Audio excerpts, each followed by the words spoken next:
ವಿಶ್ವ, ಸಂತು ಅಣ್ಣನ ಹತ್ರನೇ ಹೋಗಿ ಅಪ್ಪ ಅಮ್ಮ ಎಲ್ಲಿದ್ದಾರೆ ಅಂತ ಕೇಳ್ಕೊಂಡು ಬರ್ತೀಯಾ? ಸರಿ, ನೀನು ಇಲ್ಲೇ ಇರು, ಹುಷಾರು.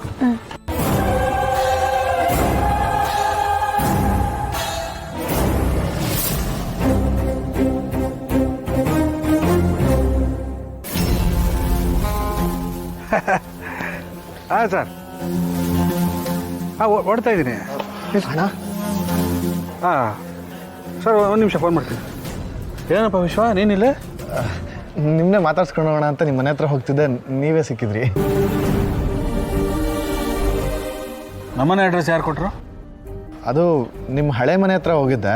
ಹಾಂ, ನಿಮ್ಮ ಪಕ್ಕದ ಮನೆಯವರು ನೀವಿವಾಗ ಅಲ್ಲಿಲ್ಲ, ಹೊಸ ಮನೇಲಿದ್ದೀರಾ ಅಂತ ಹೇಳಿದ್ರು. ಅದಕ್ಕೆ ಅವ್ರ ಹತ್ರನೇ ಅಡ್ರೆಸ್ ಇಸ್ಕೊಂಡು ನಿಮ್ಮನ್ನ ಅಂಕಲ್ ಆಂಟಿನ ಮಾತಾಡ್ಸ್ಕೊಂಡು ಹೋಗೋಣ ಅಂತ ಬಂದೆ. ಅವರು ಒಳಗಿದಾರಣ್ಣ. ನೀನು ಅವ್ರನ್ನ ಮಾತಾಡ್ಸ್ಕೊಂಡು ಹೋಗ್ಬೋದ್ಯಾ?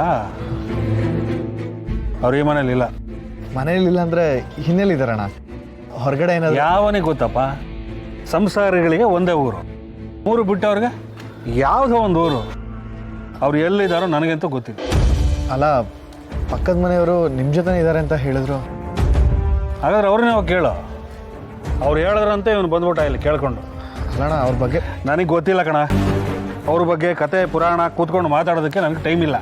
ಇಲ್ಲಿವರೆಗೆ ಬಂದಿದ್ಯಾ, ಒಳಗೆ ಬಂದರೆ ಒಂದು ಲೋಟ ಕಾಫಿ ಕೊಡ್ತೀನಿ. ಬೇಡ ಅಂದರೆ ಹೇಳು, ಬೇಕಾ ಬೇಡವಾ?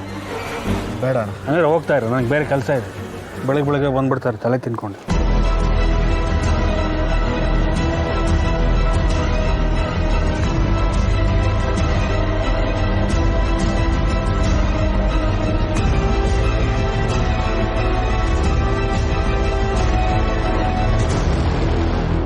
ವಿಶ್ವ, ಏನಂತೋ ಅಪ್ಪ ಅಮ್ಮ ಇದ್ದಾರಂತ?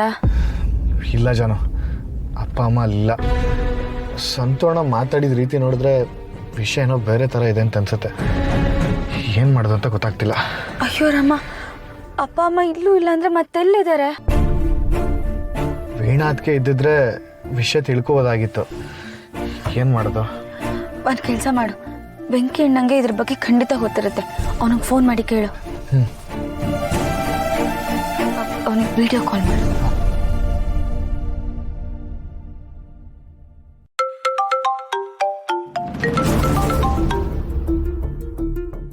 ಬೆಂಕಿ ಜಾನು ಅವ್ರ ಫ್ರೆಂಡು ವಿಶ್ವ ಅವ್ರು ಫೋನ್ ಮಾಡ್ತಾ ಇದ್ದಾರೆ. ವಿಶ್ವ,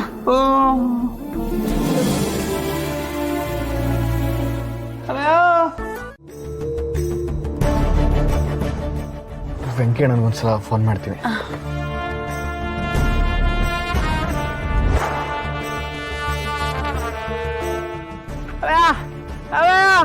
ವೆಂಕಿಡ, ನೀವು ಹೇಳಿದ ಲೊಕೇಶನಲ್ಲಿ ಬಂದಿದ್ದೀನಿ, ಎಲ್ಲಿ ಅಂತ ಗೊತ್ತಾಗ್ತಿಲ್ಲ.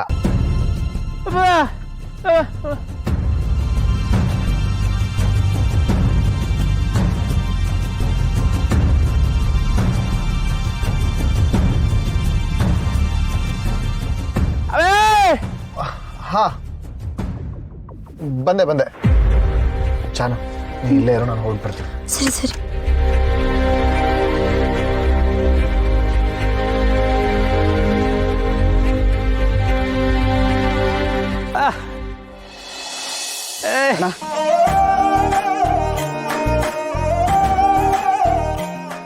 ಚೆನ್ನಾಗಿದ್ದೀರಾ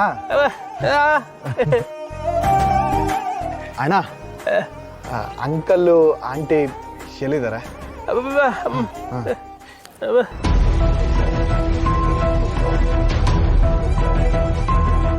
ಇಲ್ಲಿದ್ದಾರಾ? ಅವ್ರು ಯಾಕೆ ಇಲ್ಲಿದ್ದಾರೆ?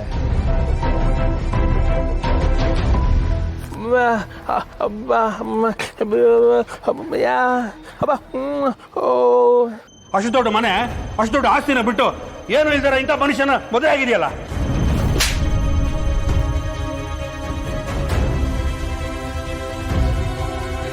ಮಾವ,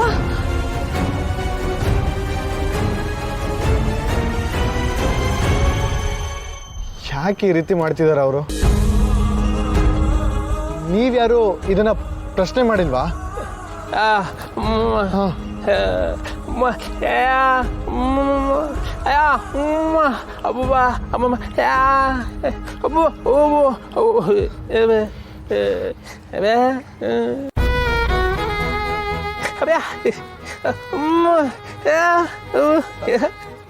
ಇವತ್ತೇ ಗೃಹ ಪ್ರವೇಶ.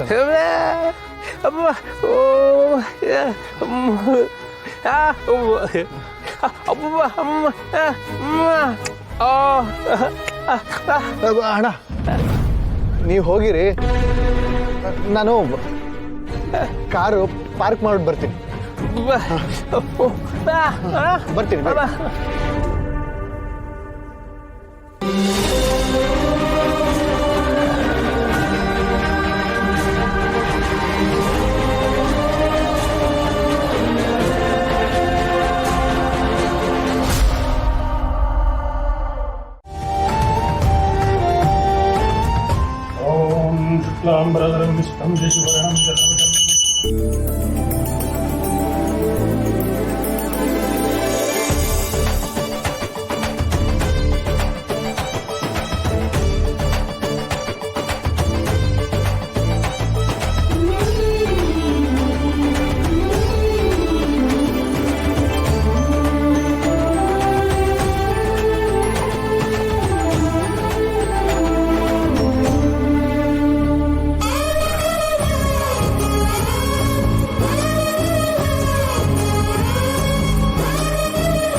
ದೇವ್ರಿಗೆ ಅರ್ಪಣೆಯನ್ನು ಮಾಡಿ